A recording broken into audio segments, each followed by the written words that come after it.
Greetings everyone. So today we are going to discuss about the mode of nutrition in bacteria. Bacteria, uh, basically, are having two major modes of nutrition, which first includes either the of them being autotrophs or they being heterotrophs.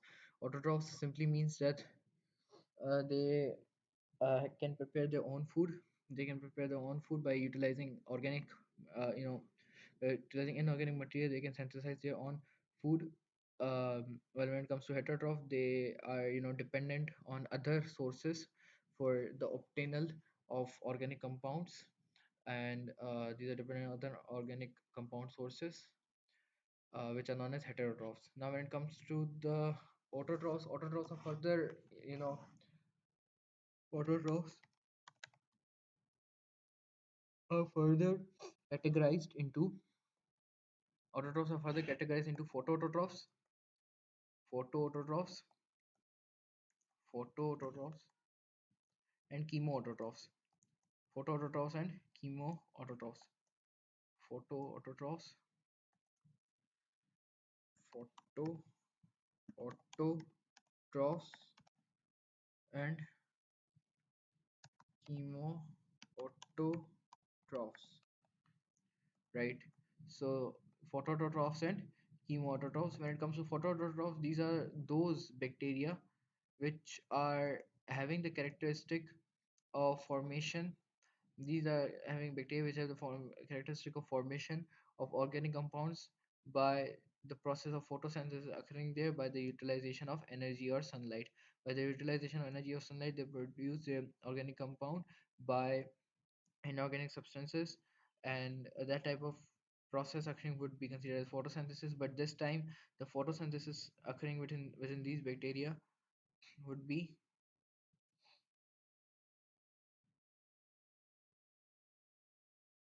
the non-classical photosynthesis. The photosynthesis occurring here would be a non-classical photosynthesis.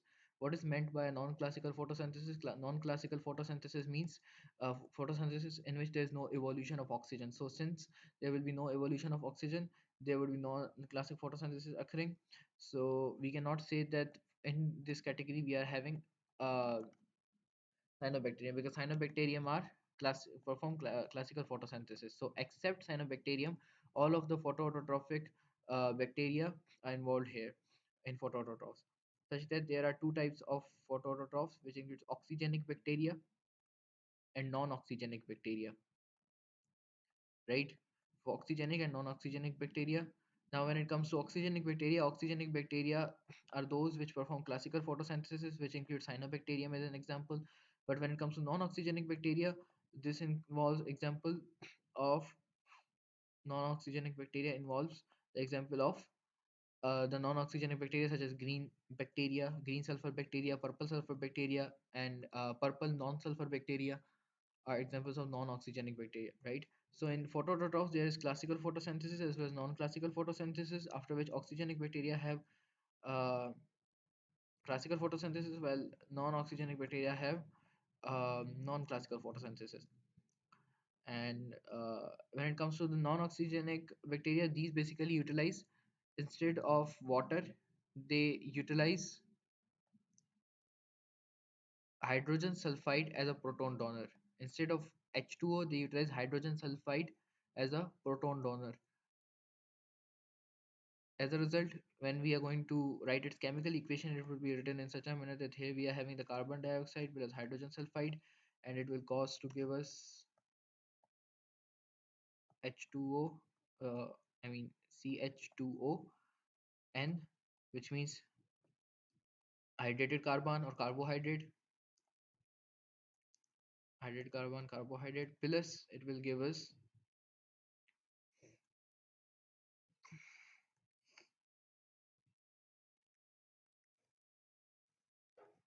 two sulfur, right?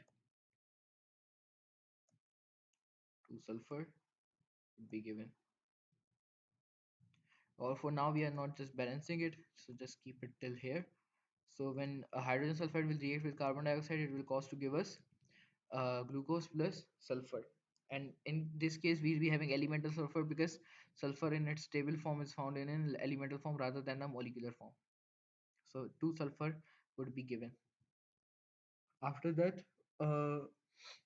oxygen bacteria will have the same mechanism. Here there would be H2O, just like there would be, you know, H2O, carbon dioxide, and that will cause to give carbohydrate,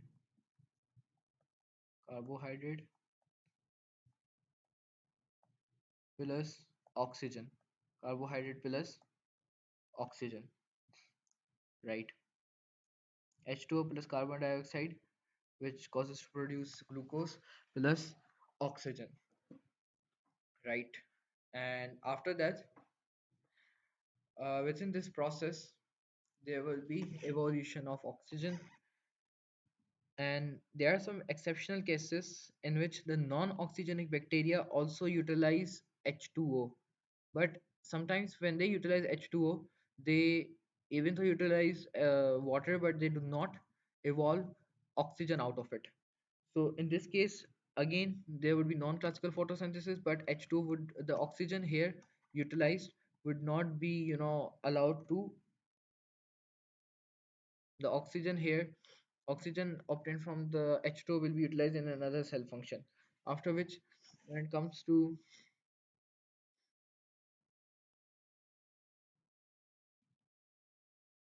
non-oxygenic photosynthesis, non-classical photosynthesis can be of different types, can be of varied forms, but oxygenic photosynthesis can be of, a single form, which we have previously studied as well. After which, when it comes to other type, we are having chemoautotrophs.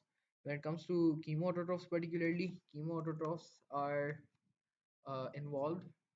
Chemoautotrophs are basically those autotrophs which have the characteristic of utilizing inorganic compounds to obtain energy, but the bond breakage of these chemical substances. Now, within the chemoautotrophs, we are having example of methanomonas,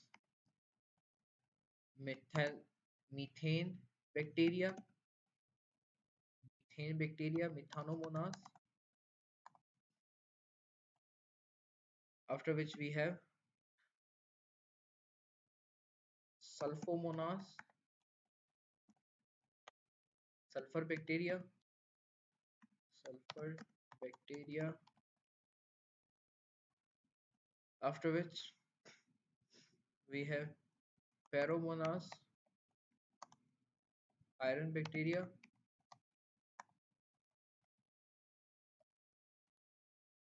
After which we have nitromonas,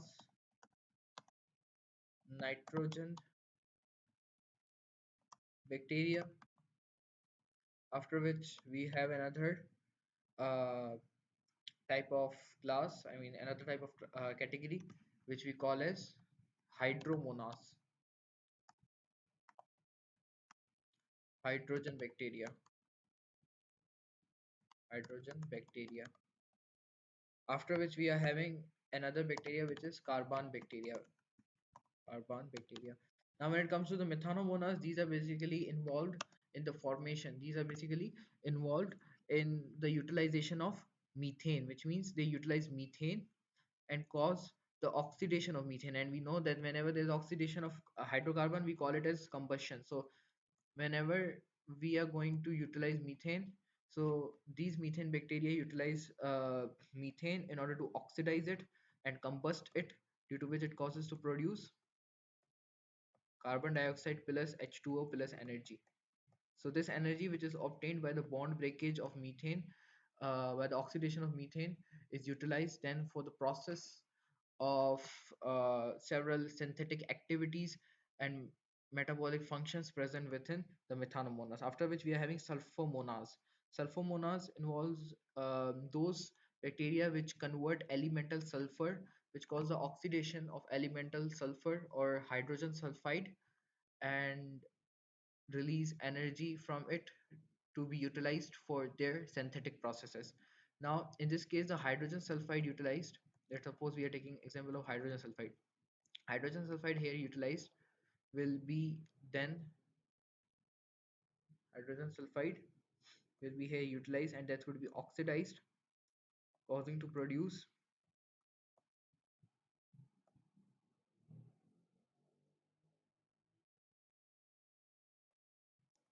H2O plus sulfur.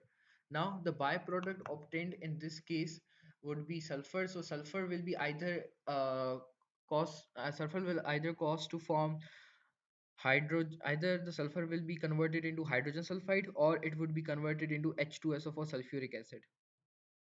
So depending on the type of reaction, it would be converted into either H2SO4 or hydrogen sulfide. H2SO4, the byproducts obtained would be either H2SO4 or the elemental sulfur. Sorry, not the hydrogen sulfide, but elemental sulfur. An example of this includes Thiobacillus. Thiobacillus denitrificans is the example of this. Thiobacillus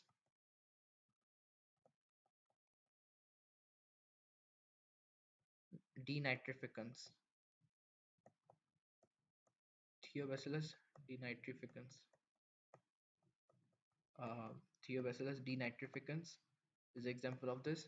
After which, when it comes to uh, the pheromonas are the iron bacteria, which means these are those bacteria which convert iron, which basically cause the conversion of ferrous compounds or the oxidation of ferrous compounds into ferric compounds. Let's suppose we are having ferrous compound iron carbonate. Iron carbonate is a ferrous compound. It's have what is the difference between ferrous and ferric? Such that ferrous is having its oxidation number is +2, whereas ferric is having an oxidation number +3, which means ferrous is having the capability of performing oxidation, which means it is a ferrous is a reducing agent and ferric is an oxidizing agent. Ferric is an oxidizing agent and ferrous is an reducing agent, because ferrous is capable of losing electron and thus can be oxidized, but ferric is capable of gaining electron, due to which it can be reduced, as a result of which ferrous acts as an oxidizing agent, ferrous acts as a reducing agent, and ferric acts as an oxidizing agent, as a result of which iron carbonate and H2O, not H2O here, but we are going to utilize oxygen, please. When we are going to utilize it, it will cause to give us plus H2O, where it will cause to give us iron hydroxide, iron hydroxide, ferric hydroxide plus carbon dioxide. This would be the reaction. So in this case, again energy would be released, and that energy would be utilized for synthetic processes. Example of these bacteria include Thiobacillus and Ferrobacillus are the examples. After which, when it comes to nitromonas are those bacteria which cause to convert nitrogen compounds, for example nitrogen dioxide, and cause the oxidation of nitrogen dioxide to nitrates. Nitrates. And how does it actually occur? They cause the oxidation, which means here there would be addition of oxygen. Oxidation will occur, due to which it will cause to release energy.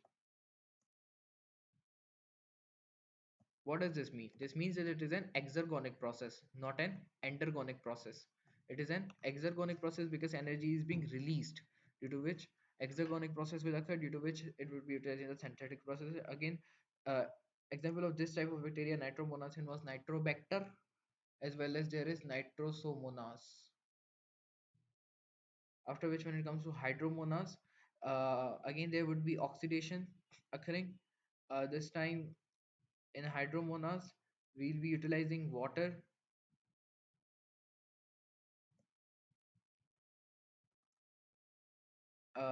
In this case, we are going to utilize uh, water or any other sort of any other sort of acid, hydrogen acid or protic acid, any other sort of protic acid or water, and cause its oxidation. Of course, it's an enzymatic process, so it will be require an enzyme, and that oxidation will cause to produce or convert it into hydrogen molecule. Cause to convert it into hydrogen molecule. So conversion of water into hydrogen gas or molecular hydrogen is the process which is occurring in hydromonas, and that basically leads to the formation of hydrogen gas plus oxygen, right? And example of this includes pseudomonas as well as hydrogomonas, pseudomonas and hydrogomonas. After which we are having carbon bacteria. Carbon bacteria basically cause the oxidation of carbon monoxide, such that they take carbon monoxide and cause its oxidation, as a result of which it causes to produce carbon dioxide plus energy will be released that would be utilized in the synthetic processes. And these are the chemoautotrophic processes occurring.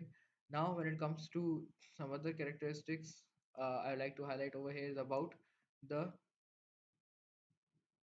other processes occurring, which are the heterotrophic processes.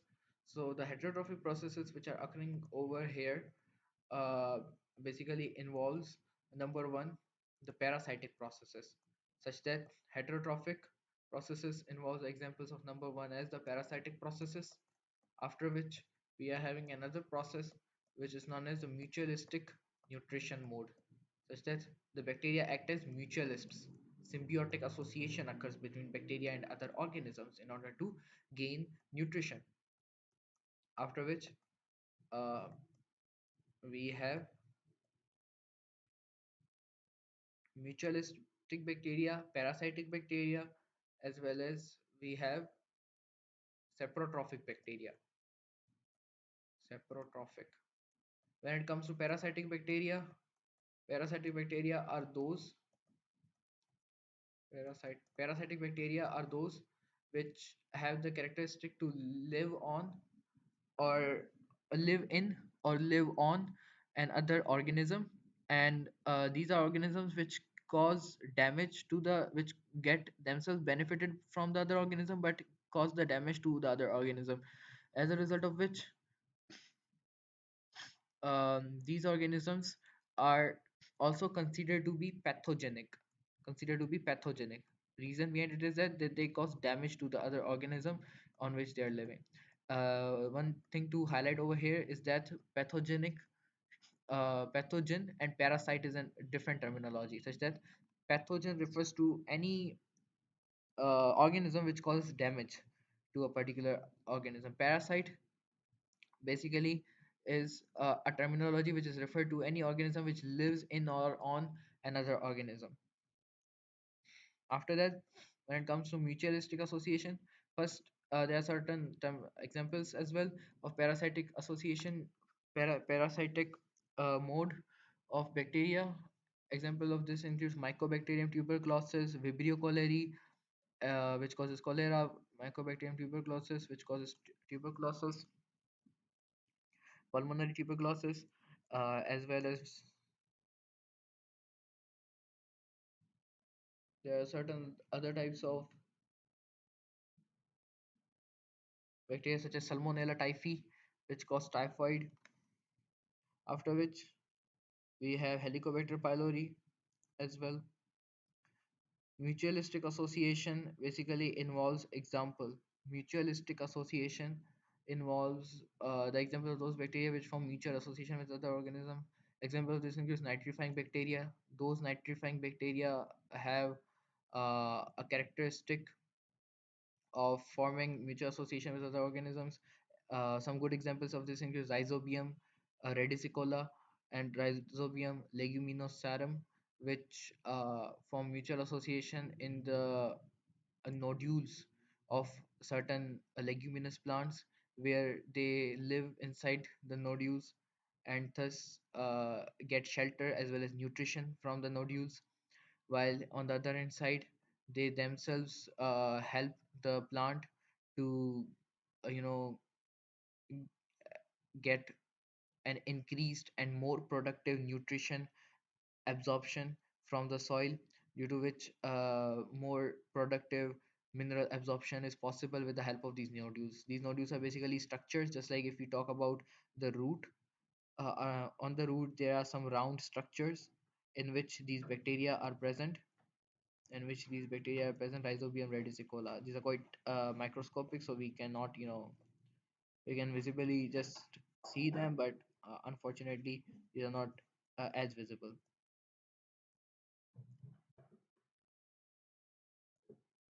So these are some things that I wanted to highlight over here. Apart from which, when it comes to some other bacteria, we are having saprotrophic mode of nutrition, such that in the saprotrophic mode of nutrition we are basically having those bacteria which feed on decaying matter, which is found in soil, known as humus, as well as dead organisms, right? And these saprotrophic bacteria are important recyclers of of the ecosystem as well.